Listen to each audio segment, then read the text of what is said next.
தேவனுக்கு மகிமை உண்டாவதாக. இன்றைக்கி தியானிக்க போகிறோம். கலாத்தியர் 6:17. இனிமேல் ஒருவனும் எனக்கு வருத்தம் உண்டாகாதிருப்பானாக. கர்த்தராகிய இயேசு கிறிஸ்துவனுடைய அச்சு அடையாளங்களை நான் என் சரீரத்தில் தரித்து கொண்டு இருக்கிறேன். இப்படியாக நமக்கு சொல்ல முடியுமா? கர்த்தராகிய இயேசு கிறிஸ்துவின் அச்சு அடையாளங்களை என் சரீரத்தில் நான் தரித்து கொண்டு இருக்கிறேன்னு சொல்ல முடியுமா? நாம் அதை ஏற்றுக்கொள்ளணும். கர்த்தருடைய அச்சு அடையாளங்களை நம்ம சரீரத்தை ஏற்றுக்கொள்ளவங்களாக நாம் இருக்கணும். என்னான்னு கேட்டேனாக்கா, ஏசாயா 53:2 நாம் இயேசுவை ஏற்றுக்கொள்ளும் போது விரும்பத்தக்க ரூபம் அவருக்குள்ளே இல்லை. இந்த உலகத்தில் நாம் ஊழியம் செய்யும்போதும் கூட நம்மளை யாரும் விரும்பவே மாட்டாங்க. நம்மளை பல குறைகள் கண்டுபிடிக்கும். விரும்பத்தக்க ரூபம் நமக்குள்ளே இல்லை. அது ஒரு அச்சு அடையாளம்தான். 53:3 அசட்டை பண்ணப்பட்டும் புறக்கணிக்கப்பட்டவருமாய் இருக்கிறோம். நாமளும் அப்படி தான். குடும்பத்தில், உறவினர் மத்தியில், சபையில், வெளியில், இந்த எல்லா இடத்துல போகிற பக்கம் எல்லாமே நமக்கு ஒரு அசட்டை இருக்கும். கண்டுக்க மாட்டாங்க, புறக்கணிப்பாங்க.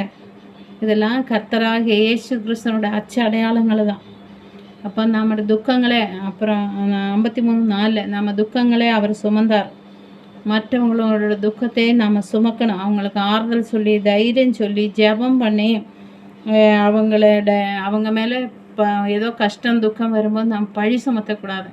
செய்த அக்கிரமத்துக்கு தான் இதெல்லாம் அனுபவிக்கிறேன் அப்படின்னு முன்னால் விட்டு பின்னால் பேசுகிறதும் நமக்குள்ளே இருக்கக்கூடாது. அவங்களுக்காக பழி சுமத்தக்கூடாது. அவங்களுக்காக ஜெபிக்கணும். இயேசு மற்றவங்களோட துக்கத்தை பார்த்து அவரும் துக்கப்பட்டாங்க, அவரும் கண்ணீர் விட்டாங்க. அதனால் நம்மளும் அந்த அச்சு அடையாளங்கள் நமக்குள்ளே இருக்கணும். மற்றவங்களுடைய அக்கிரமங்களுக்காக எல்லாம் இப்போ சொல்லி அதுக்காக நாம் வருத்தப்பட்டு ஜெபிக்கணும்.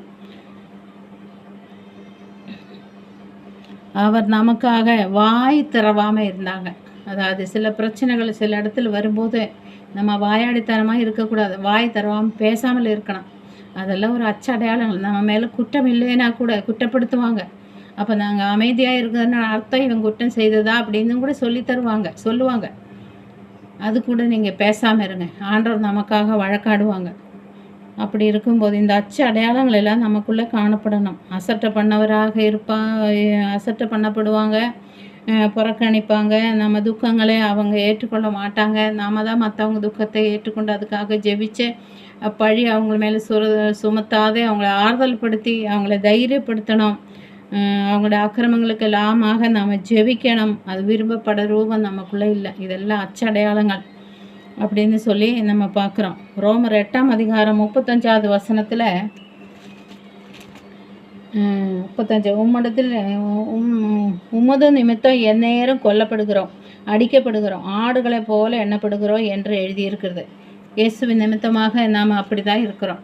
எந்நேரம் அடிக்கப்படுகிற ஆடுகளை போல கொல்லப்படுகிறோம், துன்பப்படுகிறோம், எல்லாம் தான் செய்கிறோம் அப்படின்னு சொல்லி நம்ம வாசிக்கிறோம். அப்புறம் பவுல் அச்சு அடையாளங்களை எல்லாம் ஏற்றுக்கொண்டாங்க. யூதர்கள் 2 கொரிந்தியர் 11:24 யூதர்களால் 1 குறைய 40 அடியாக 5 தரம் அடிக்கப்பட்டேன். 3 தரம் மிலாறுகளால் அடிக்கப்பட்டேன்.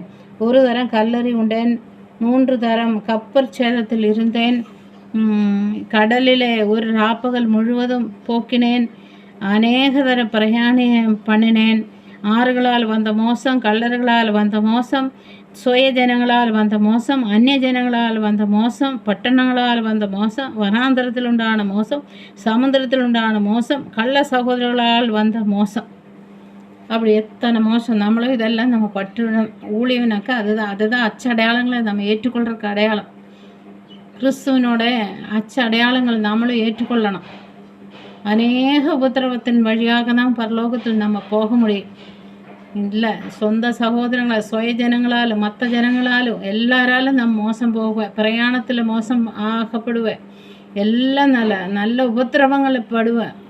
அதெல்லாம் கேவலம், அவமானம், கெட்ட வார்த்தைகளை எல்லாம் நாங்கள் கேட்கணும். இதை இயேசுவினோட அச்சடையாளங்கள் என் சரீரத்தில் நான் தரிக்கப்பட்டிருக்குதுன்னு சொல்லி பவுல் இங்கே சொல்லப்படுகிறது. அவருடைய அச்சடையாளங்கள் என் சரீரத்தில் நான் தரித்து கொண்டு இருக்கிறேன். நம்ம சரீரத்தில் அவரோட அச்சடையாளங்கள் தரித்து கொண்டு இருக்குதா? இல்லைனாக்கா இந்த மாதிரி சில கஷ்டங்கள் எல்லாம் வரும்போது நாம் முறுமுறுக்கக்கூடாது. நாம் அதுக்காக இந்த சந்தோஷப்படணும். உமது நிமித்தம் எந்நேரம் கொல்லப்படுகிறேன்னு சொல்லி உமது நிமித்தம் கிறிஸ்துவ நிமித்தம் பாடுபட்டனால் நாங்கள் சந்தோஷமாக இருக்கிறேன்னு சொல்லிட்டு சீஷர்கள் சொல்கிறாங்க. அதே மாதிரி நாமளும் கிறிஸ்துவ நிமித்தம் பாடு, அவமானம், நொந்தை எது வந்தாலும் நம்ம சகிச்சுக்கணும், சந்தோஷிக்கணும், ஸ்தோத்திரம் பண்ணணும். அச்சடையாளங்களை நாமும் தரித்து கொள்ளணும். அடையாளத்தோடு தான் நாம் இருக்கணும். கிறிஸ்துவ அடையாளம் நமக்கு உண்டாகணும். நம்ம ஜெபிக்கலாமா? ஸ்தோத்திரிக்கிற நல்ல தகப்பனே, நன்றியோடு துதிக்கிறப்பா, சோத்திரிக்கப்பா. இந்த கரத்தில் எங்களை தாழ்த்தி அர்ப்பணிக்கிற சுவாமி. அப்பா, இந்த செய்தி எல்லாருக்கும் பிரயோஜனம் ஆகட்டும் அப்பா. சோத்திரம் ஆண்டவரே, அவங்க ஏற்றுக்கொள்ளட்டும், அறிஞ்சு கொள்ளட்டும், புரிஞ்சு கொள்ளும்படியாக கர்த்தரோட பரிசுத்த ஆவியானவர் உதவி செய்யட்டும் அப்பா. தன்னையவே அர்ப்பணிச்சு கர்த்தரோட ஊழியத்துக்கு தன்னை அர்ப்பணிக்க பிள்ளைகளாக மாற்றும் அப்பா. அச்சடையாளங்களை தரித்து கொள்ளட்டும். கர்த்தர் உதவி செய்யுங்கப்பா. சோத்திரிக்கிறப்பா. எல்லா துதிகான மகிமனுக்கு செலுத்துகிறேன் இயேசு நாமத்தினால் பிதாவே. ஆமென், ஆமென், ஆமென்.